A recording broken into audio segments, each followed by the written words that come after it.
ॐ अज्ञानतिमिरान्धस्य ज्ञानञ्जनशलाकया चक्षुरुन्मीलितं येन तस्मै श्रीगुरुवे नमः। हरे कृष्णा। आइए, बहुत दिनों के इंतजार के बाद हम चलते हैं युद्ध भूमि में। तो इससे पहले आपने देखा कि वानरों ने सारी लंका को चारों तरफ से घेर लिया है। सुग्रीव अपने आप को कंट्रोल नहीं कर पाए और दो दो हाथ रावण से करके आ चुके हैं।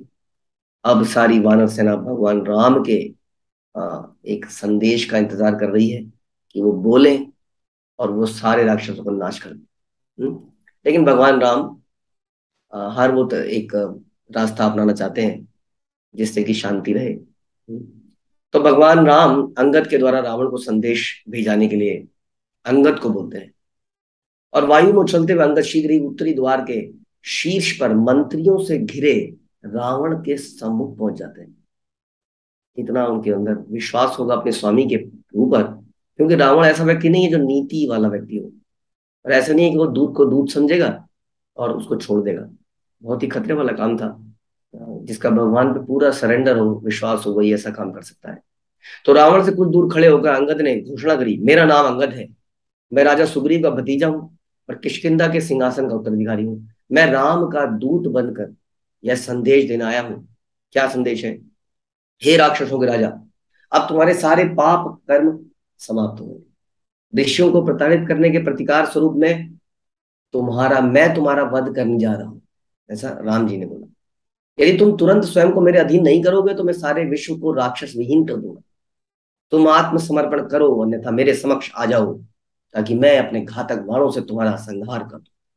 यदि तुम सीता को लौटाने की इच्छा न रखकर आत्मसमर्पण समर्पण नहीं करना चाहते तो मेरा सुझाव है कि तुम लंका को अंतिम बार भली भांति देख लो। अब ये तो शब्द बहुत ज्यादा थे रावण के लिए, तो क्रोध से उत्तेजित आके उसने वही किया। तो उसने अपने मंत्रियों को आज्ञा दी, इस वानर को पकड़ लो और इसका वध कर दो। अब अंगद कोई साधारण वानर तो थे नहीं। अंगद को पकड़ने के लिए 4 राक्षस आए। अंगद उन चारों राक्षसों को पकड़, उन्होंने जैसे ऐसे पकड़ा हुआ है, उनको साथ में लेके ऊपर उड़े, उछले। और उन सब का सर बताते हैं ऊपर छत पे लगा और वो वहीं ढेर होके रावण के आगे गिरे और अंगद गुम्बद को फाड़ कर वहां से बाहर निकल गए। अब ये देखकर रावण जो है देखता ही रह गया कि हुआ क्या, कब आया, संदेश दिया, कब चला गया, बीच में 4 लोगों को मार भी गया। तो राक्षसों के राजा को उद्विग्न करके अंगद जोर से गरजते हुए राम के पास लौट आए और अंगद के पराक्रम को देखकर रावण को अपने संभावित विनाश का पूर्वाभास होने लगा। पहले आया था सुग्रीव, वो 2-4 मार मुर गया। उसके पहले हनुमान पूरी लंका जला गया और अभी आया था, मेरे को लगा साधारण सा बालक है, इसने भी बहुत कुछ दिखा दिया। अब राम ने फाइनली डिसीजन लिया कि अब सारे विकल्प हम ट्राई कर चुके हैं, there is no other way. Ram ji आज्ञा देते हैं, इन राक्षसों का अतिशीघ्र नाश कर दो। हरि बोल। वानर एक स्वर से चिल्लाए, राम और लक्ष्मण की जय, और उनके नारे से संपूर्ण लंका गूंज उठी। तब वानर सुरक्षा दीवारों पर चढ़ने लगे, जो बाउंड्रीज थी उन पर चढ़ने लगे, और वो ऊपर से मार रहे हैं, अपने बाण मार रहे हैं, तो वानर मर भी रहे हैं, लेकिन वो दीवारों पर चढ़ते जा रहे हैं, क्योंकि दीवार को लांघना बड़ा जरूरी है, ऊपर के सैनिकों को हटाना बड़ा जरूरी है। तो वानर दीवारों पर चढ़ने लगे, लगने लगे और वृक्षों और पत्थरों से प्रहार करके उसे नष्ट करने लगे। तब रावण ने अपनी सेना को शीघ्र आगे बढ़ने का आदेश दिया और इस प्रकार भयंकर गर्जना की ध्वनि के साथ भीषण युद्ध आरंभ हो गया। राक्षसों ने अपनी गदा, अन्य शस्त्रों से, और वानरों ने केवल पत्थर, चट्टाने, पेड़, ये उनके अधिकार थे, उनके नाखून, दांत। तो इस प्रकार से दोनों का भयंकर युद्ध हुआ। वानरों के पास कोई ऐसा अस्त्र शस्त्र नहीं थे, केवल राम और लक्ष्मण ही थे जिनके पास कुछ बाण थे, लेकिन जो रावण के सैनिक थे वो सारे बड़े बड़े अस्त्र उनके पास थे।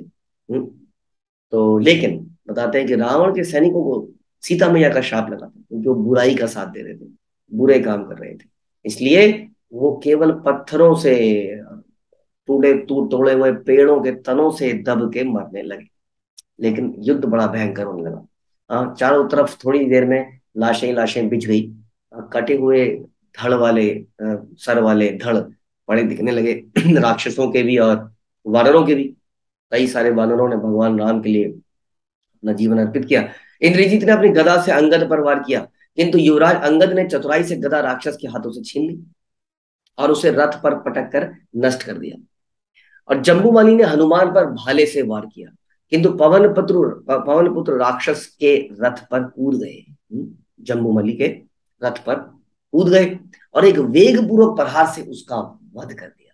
निकुंभ ने नील पर असंख्य बाणों से प्रहार किया, किंतु वह वीर वानर राक्षस के नष्ट हुए रथ के पहिए की सहायता से उसका सर काटने में सफल हो गया। तो जो उन्हें मिलता था उसी को वो इस्तेमाल करते थे। मूल प्रकृति के कारण राक्षस लोग क्या होते हैं, राक्षस लोग जैसे कहते हैं निशाचर। अब धीरे धीरे रात आ गई। ये युद्ध ऐसा था जो रात में भी नहीं रुका था, क्योंकि सामने वाला कोई नीति वाला व्यक्ति थे ही नहीं वहां पर। हाँ, ये महाभारत के युद्ध की तरह नहीं था कि रात को पांडव और कौरव का कॉमन प्रसादम का प्रोग्राम चल रहा है। हाँ, ये सच्ची बात है। तो रात में भी अब रात आ गई तो राक्षस लोग तो रात को ही एक्टिव हो जाते हैं। तो रात्रि के अंधकार में राक्षसों के झुंडों ने पूरे जोश के साथ हाँ राम पर प्रहार कर दिया। इधर अंगद ने इंद्रजीत का रथ नष्ट कर दिया और उसके सारथी का वध कर दिया। इंद्रजीत जो स्वयं भी घायल हो चुका था, अपने उस नष्ट रथ को त्याग कर दृश्य से ओझल हो गया।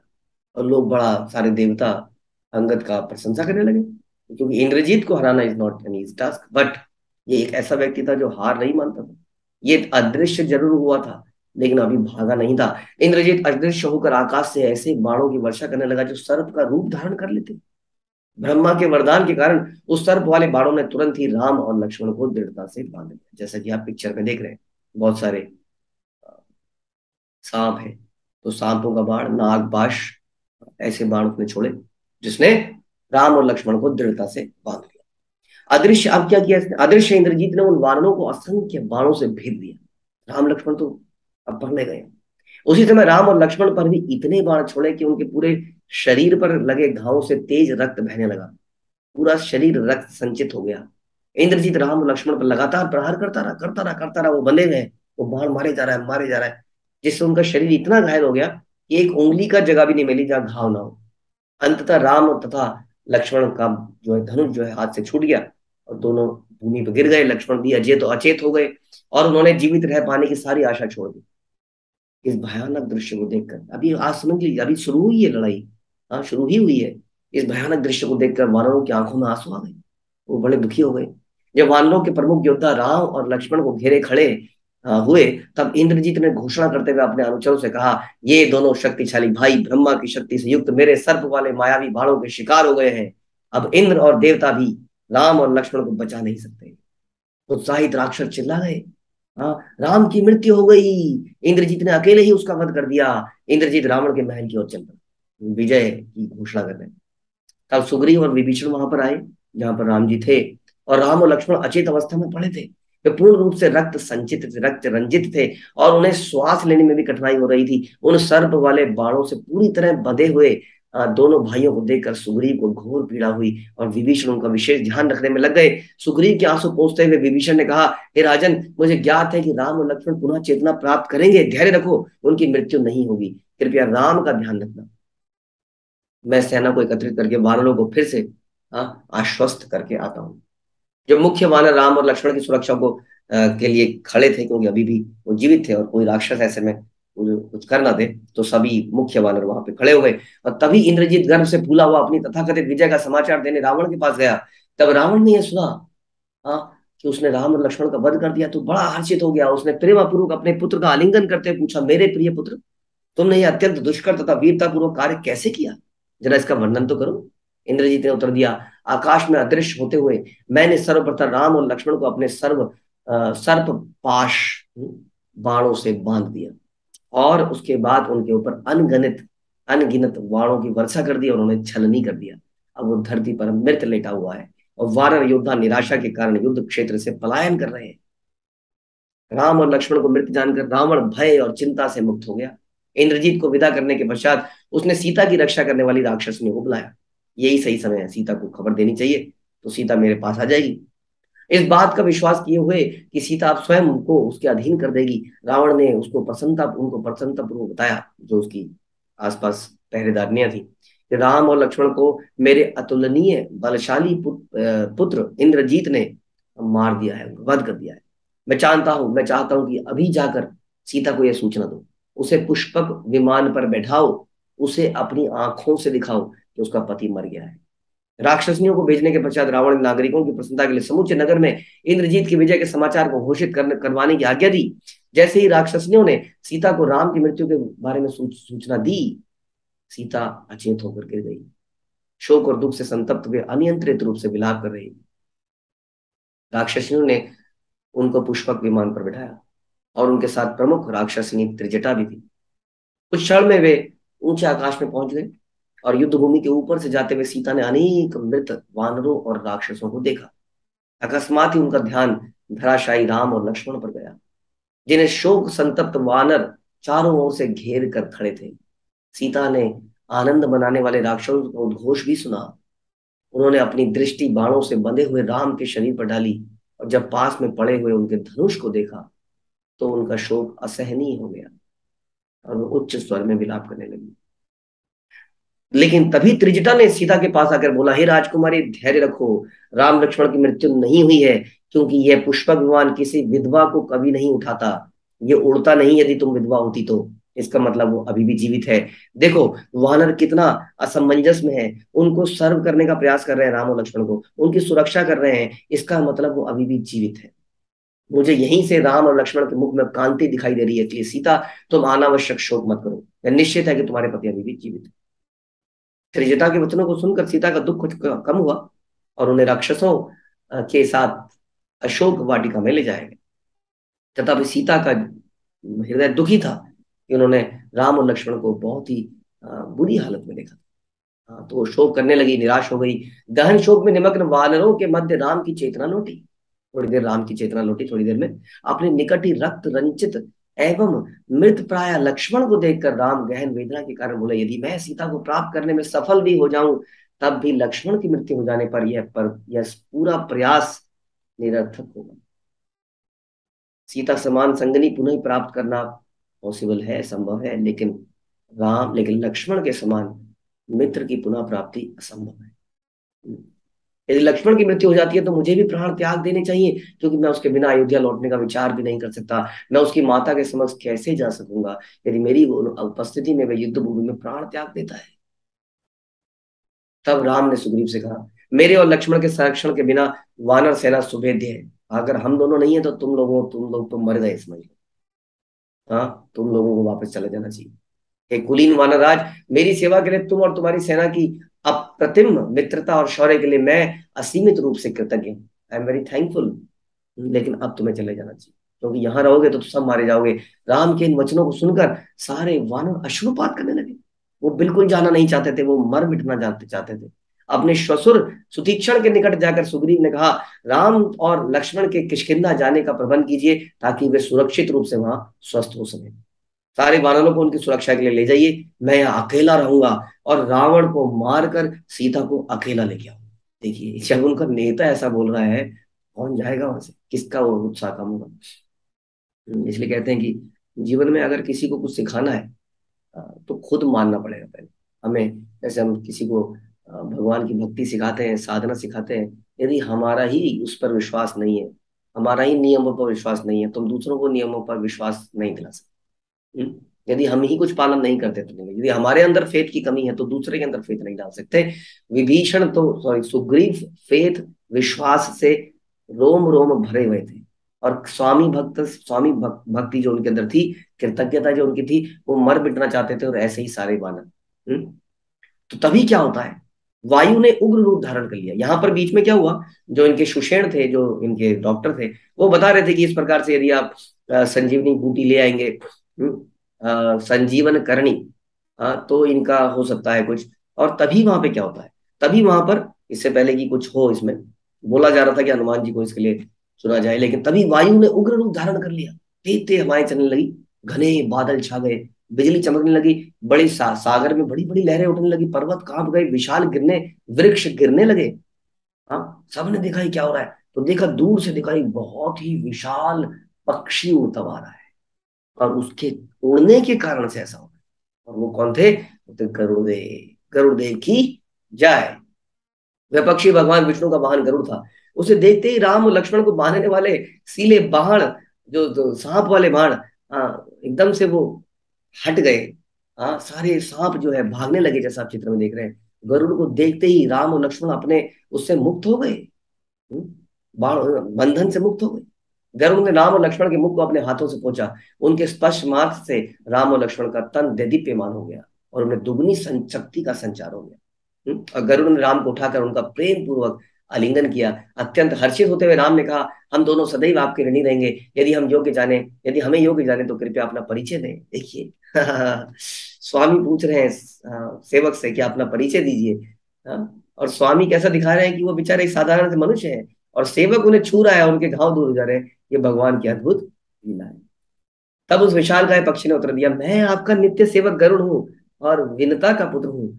ये सर्प कद्रु के पुत्र है और इंद्रजीत द्वारा भगवान ब्रह्मा से प्राप्त दिव्य शक्ति से बाणों में परिवर्तित कर दिए गए हैं। मैं उन्हें यहाँ से भगाने आया हूँ।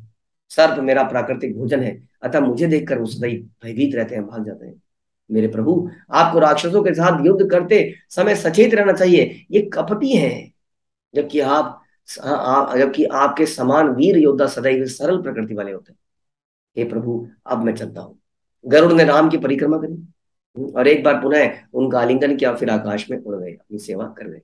जब वानरों ने देखा कि राम और लक्ष्मण के घाव ठीक हो गए तो आनंद के मारे उछल पड़े, जय श्री राम।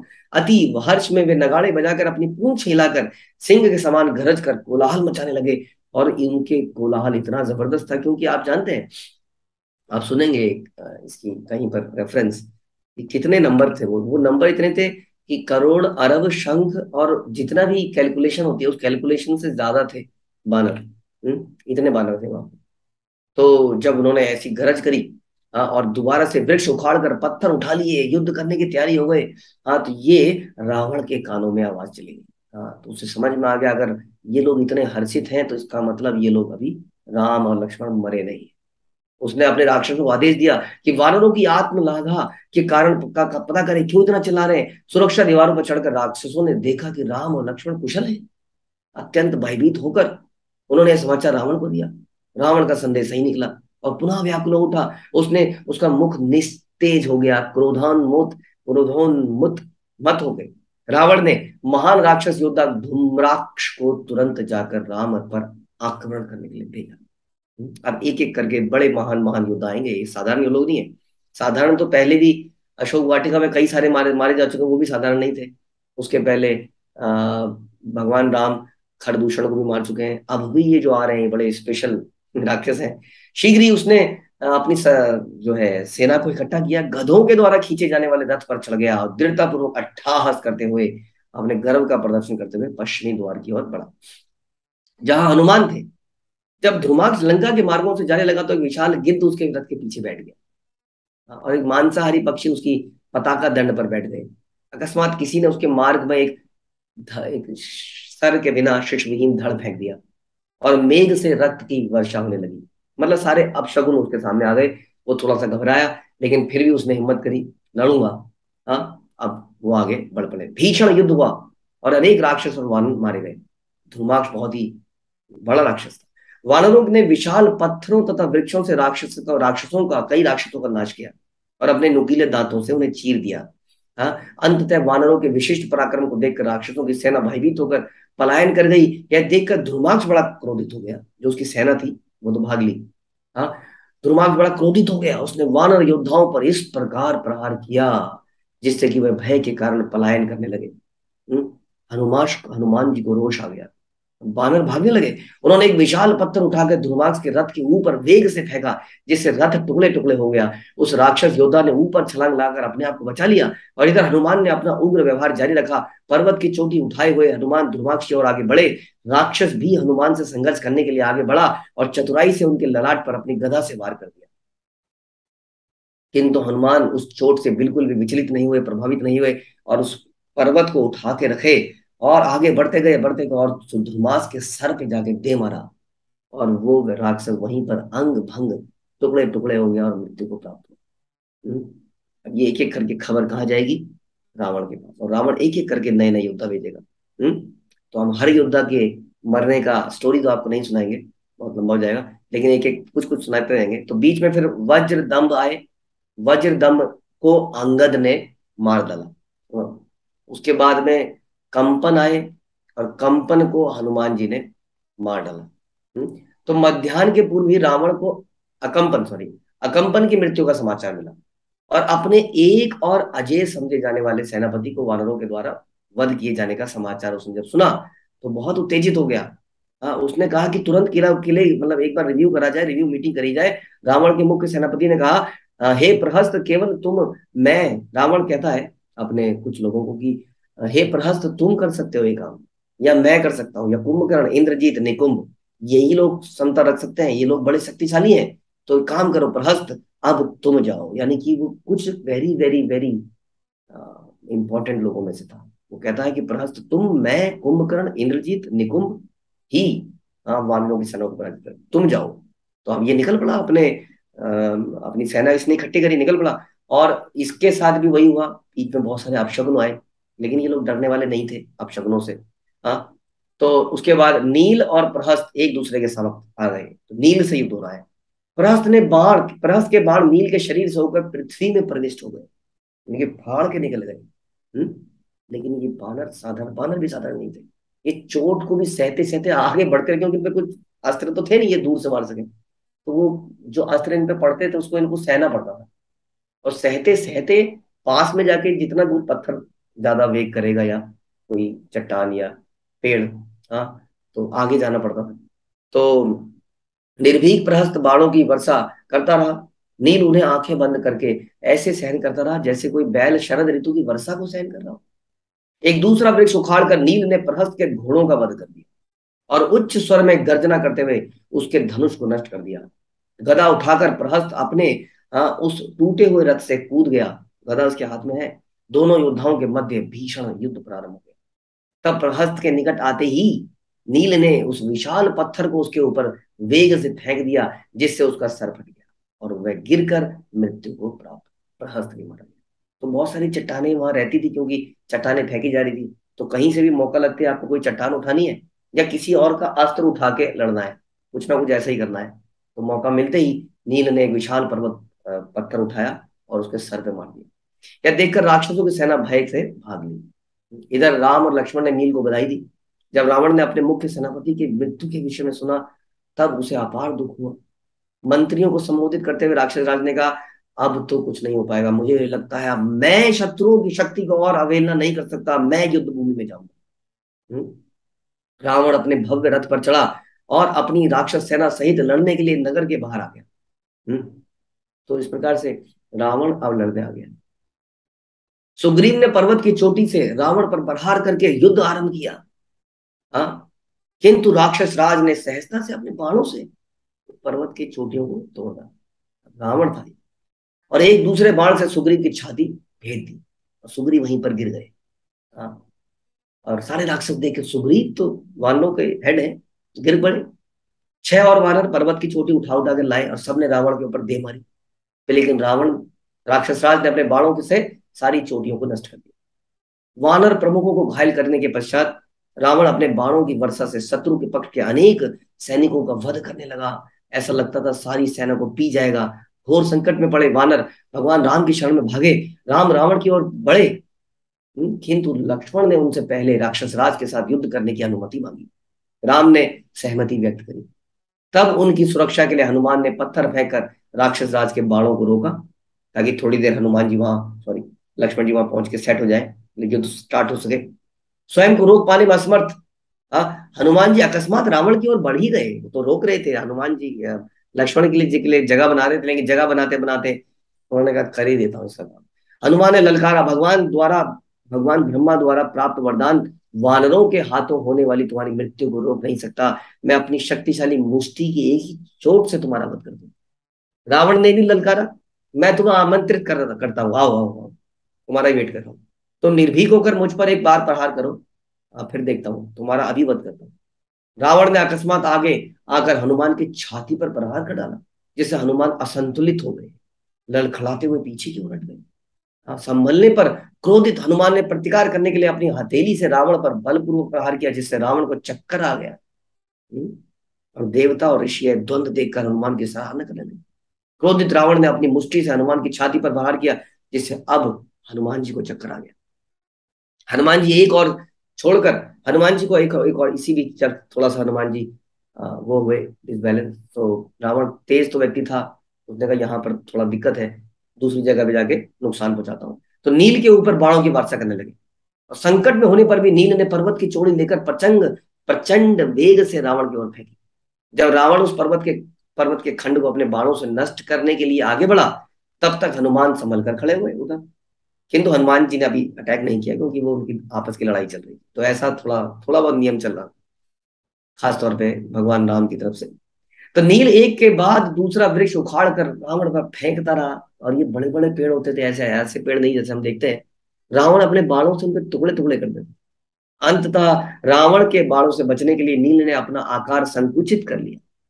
हाँ, और रावण के ध्वजा के ऊपर, रथ के ध्वजा के ऊपर जाके बैठ गए। अब कैसे मारे उसको समझ नहीं आ रहा है। और नील वहां से क्या करे, नील वहां से रावण के धनुष पर अकस्मात वार करते, हाँ, और ध्वज के लंब पर लौट आते। इधर से वार करते और तुरंत फिर ऊपर आए थे। और राम और लक्ष्मण इसको देख के उनके साहस को, क्योंकि रावण से लड़ रहे थे वो, उन्होंने सराहा। हम्म, और लेकिन रावण ने क्या किया, रावण ने तभी एक साहसिक कृत्य किया। उसने एक शक्तिशाली अग्निबाण छोड़ा जो नील की छाती पे लगा, और वो घुटने के बल गिर गया। नील को मार्ग से हटाने के बाद रावण लक्ष्मण के पास गए, और एक दूसरे को कटु वचन बोलने के पश्चात रावण ने लक्ष्मण पर 7 बाण चलाए। लक्ष्मण ने सरलता से उन्हें काट दिया, और उत्तेजित होकर रावण बाणों की वर्षा करने लगा। किंतु लक्ष्मण अपने बाणों से रावण के सभी बाणों को निष्फल कर देते। तब लक्ष्मण ने उनके विरोध में अपने बाणों को छोड़कर रावण को चकित कर दिया। लेकिन इधर राक्षस राज ने सारे बाणों को काट दिया। अंततः रावण ने ब्रह्मास्त्र छोड़ा, जो लक्ष्मण के ललाट पर लगा, और मूर्छित होकर युद्ध भूमि में गिर पड़े। उन्होंने अत्यंत कठिनाई से स्वयं को संभाला, किंतु फिर धनुष को उठाकर अपने बाणों से रावण के धनुष को नष्ट कर दिया। तत्पश्चात 3 शक्तिशाली बाणों से राक्षस राज को भेद कर मूर्छित कर दिया। हम्म तो रावण को मूर्छित कर दिया। रक्त से सना रावण भूमि पर गिर पड़ा। कठिन प्रयास के पश्चात उसे चेतना आई, उठ पाया। शत्रु का सर्वनाश करने की इच्छा से रावण ने भगवान ब्रह्मा द्वारा दी गई, हाँ, एक एक भाला उठाया। भाला, जो भाला होता है, बाण से थोड़ा बड़ा समझ लीजिए, और ये ब्रह्मा जी द्वारा दिया गया, और उसे वेग से लक्ष्मण की ओर फेंक दिया। यद्यपि लक्ष्मण ने अपने अस्त्रों द्वारा उसका प्रतिकार करने का पूरा प्रयास किया, किंतु वह शक्तिशाली भाला उनकी छाती में लग गया। उसका आघात इतना शक्तिशाली था कि लक्ष्मण गिर गए। लक्ष्मण स्वयं को संभालने में लगे थे, रावण उन्हें पकड़ने आ गया। किंतु जैसे ही राक्षस राज ने लक्ष्मण को पकड़ा, लक्ष्मण को स्मरण आया कि वो तो भगवान विष्णु के अवतार है। उन्होंने अपना वजन इतना बढ़ा लिया कि रावण उनको उठा ही नहीं पाया। हम्म, लक्ष्मण को अपनी पूरी शक्ति लगाकर भी नहीं रावण उठा नहीं पाया। हाँ, जैसे रावण अपने रथ पर चढ़ा, हनुमान तभी वहां पर आ गए, और उन्होंने अपनी मुष्टि से रावण की छाती पर जो प्रचंड वेग से मारा। हाँ, तो रावण के 10 मुखों से, 20 कानों से, 20 नेत्रों से रक्त गिरने लगा, और मूर्छित होकर रथ पर गिर गया। सभी वानर प्रसन्नता से चिल्ला उठे। तब हनुमान घायल लक्ष्मण के पास गए। हनुमान के प्रति प्रेम के कारण लक्ष्मण ने अपना वजन कम किया, हनुमान जी ने उनको आसानी से उठाया, ताकि हनुमान उन्हें उठा सके। वह जो भाला था, दिव्य भाला, अपने लक्ष्य की पूर्ति होने पर लक्ष्मण की छाती से निकला और रावण के पास चला गया। रावण पूरा चेतना में आ गया, और उसने अपने धनुष को उठाया, और लक्ष्मण भी खड़े हुए। भगवान विष्णु की अचिंत्य शक्ति से उनके सब घाव भर गए, और ये थोड़ी देर तक ये युद्ध चलता रहा। लेकिन आप देखेंगे अभी ये रावण की अंतिम लड़ाई नहीं है, क्योंकि अभी तो कुंभकर्ण और बहुत सारे सैनिक और भी आने, तो घबराइए मत। रावण अभी शीघ्र ही अपने शिविर में वापस चला जाएगा। हाँ, और फिर और बहुत सारे दूसरे योद्धा आएंगे, और भगवान राम की परम शक्ति के सामने कोई भी नहीं टिकेगा। भगवान राम ने अपनी शक्ति, उन बानरों के अंदर, उन सारे उनके समर्थकों के अंदर डाली, ताकि उनको इस युद्ध का श्रेय मिल सके। और उन वानरों ने उन अपने नाखूनों से, दांतों से, चट्टानों से, पेड़ों से ही राक्षसों का अंत किया। और एक एक बहुत ही बड़ा विश्वास, इट इज वेरी डिफिकल्ट, ये फाइट बड़ी डिफिकल्ट है, आप समझ लीजिए। कोई किसी को हाथों से लड़ना है या पत्थरों से लड़ना है, और किसी के साथ में समझ लीजिए बंदूकें हैं, कितना डिफिकल्ट है। और उसमें भी वो आगे बढ़ रहे हैं, गोलियां उनको पड़ रही हैं या धनुष के बाण उनके अंदर भेद रहे हैं, और वो आगे बढ़ बढ़ के पत्थर पास से जाके मार रहे हैं, या नोच दे रहे हैं, या फाड़ दे रहे हैं। और कई लोग इस प्रोसेस में अपना प्राणों का बलिदान भी दे दे रहे हैं। तो ये भयंकर युद्ध चलता रहा, और आगे भी चलेगा, और इसके बारे में हम बहुत कुछ सुनेंगे। आपको कभी कभी थोड़ा सा डिफरेंस दिखेगा वाल्मीकि रामायण में और तुलसीदास कृत रामायण में।